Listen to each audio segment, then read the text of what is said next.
Hey, Jacob here, live in Waco, Texas, and we are here celebrating Christmas in July.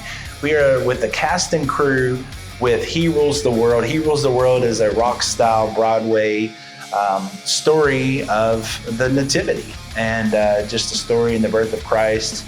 And so we're here with some media, having these interviews one-on-one with the cast and the crew, learning about He Rules the World. If you are interested in coming to Waco in December, the dates are December 11th through the 14th. You can go to herulestheworld.com to get your tickets.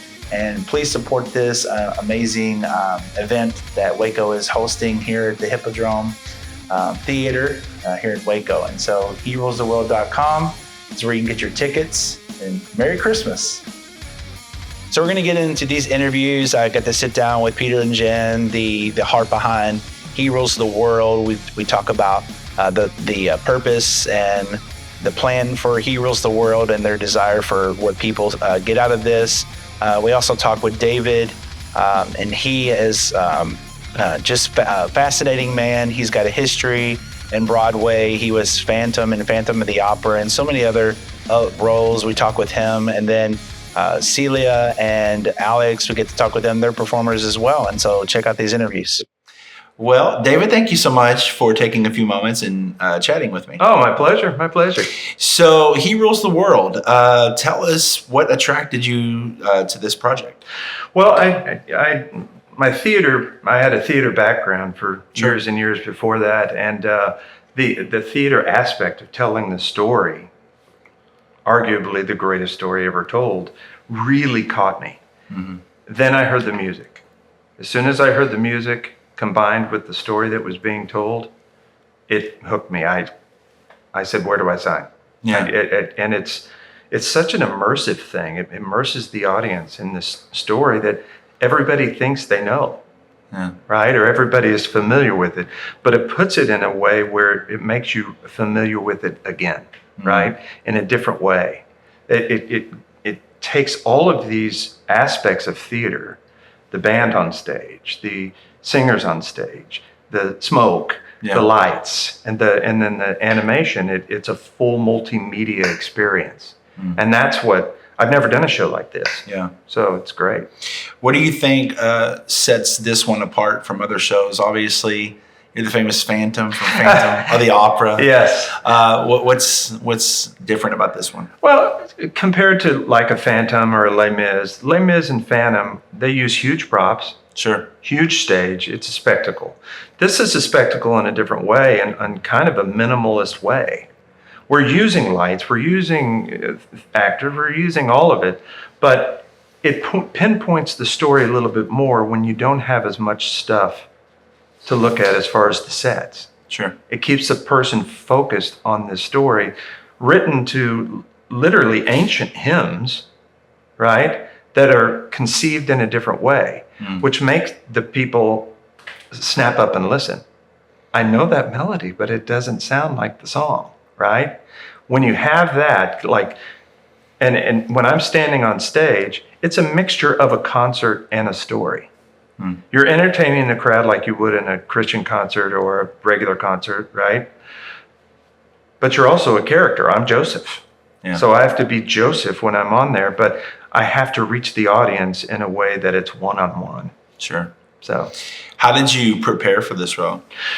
Well, when I first got the music, like I said, it's different style than I've ever sung in. Yeah. You know, it's a combination of styles that I've sung in before, but it's a combination of all the styles that I've sung in before. So I had to make sure each song created its own genre, right? Its own part of the show. And it's an ensemble show. Sure, we have solos, but it's really tight ensemble harmony. And I hadn't done that in years. I mean, Phantom had harmony, but everybody's pretty much screaming their heads off operatically, right? But this is that tight kind of jazz harmony that I had to really work on, not thinking solo-wise. Because I've done so many solo jobs with symphonies and private concerts and concerts across the country that I didn't have to blend with anybody else. Yeah. That was the biggest challenge for me, was to be able to blend and not have to be upfront stage center, Sure. which I actually loved. It's fun. It's fun, and I get to sing with people I love, so it's great. Yeah. So, over the years, what have been some of your musical influences? Well, I grew up in a family of 8. I was the last of 8 kids. That's why I'm so shy. But I had 5 sisters that were the oldest, and then the 3 boys came last. And I grew up on pop. I grew up on, the Jacksons. I grew up on Earth, Wind, and Fire, ELO, the Little River Band. So I had an influence of all this, Neil Diamond, that was the time. But, they were in high school listening to it, and I was 8 years old. So I heard it from, as long as I can remember until I started going to college. And then I was totally influenced by, once I saw Phantom of the Opera.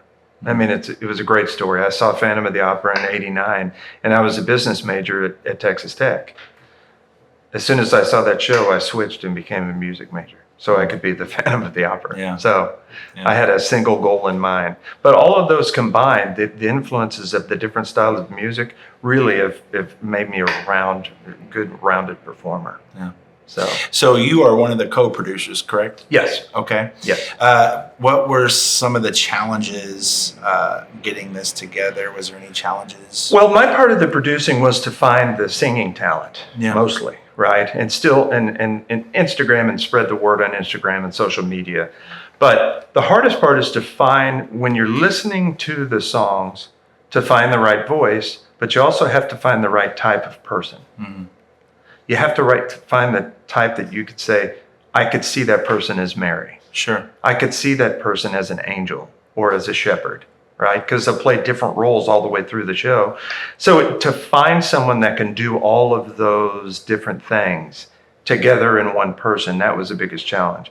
Luckily, I have a lot of students that I've taught in the past, so they were willing to do it. And to try to keep it local for now until we become bigger, it was to get all those kids, it just worked out perfectly. Sure. So, what do you hope that people take away when they go see He Rules the World? I hope that they see what true love is all about. Sure. I hope that they see what the most important love was, the love that God gave us when He sent Jesus Christ to save us. That's the most important love. And to be honest, the world lost track of that. Yeah. And it's getting worse and worse, right? The goal is, no matter if there's one person in that audience who has either heard it and rejected it, this message that we're giving, or has never heard it, to change them and have them say yes, then the goal is complete. That's good. Well, He Rules the World. Where can people find tickets for this? And well, it will be sold. Our shows are coming up in Waco in December. It'll be sold on. You can look at our website on Facebook, and it has its own website. Actually, we can go on Facebook. You can go on Instagram. I think we're on Snapchat. Okay. But there's a whole website if you just go to herulestheworld.com. Awesome. Well, David, thank you so much for your time, and man, we're so excited about this. Oh, so am I. Thanks for talking to me. Yeah, awesome.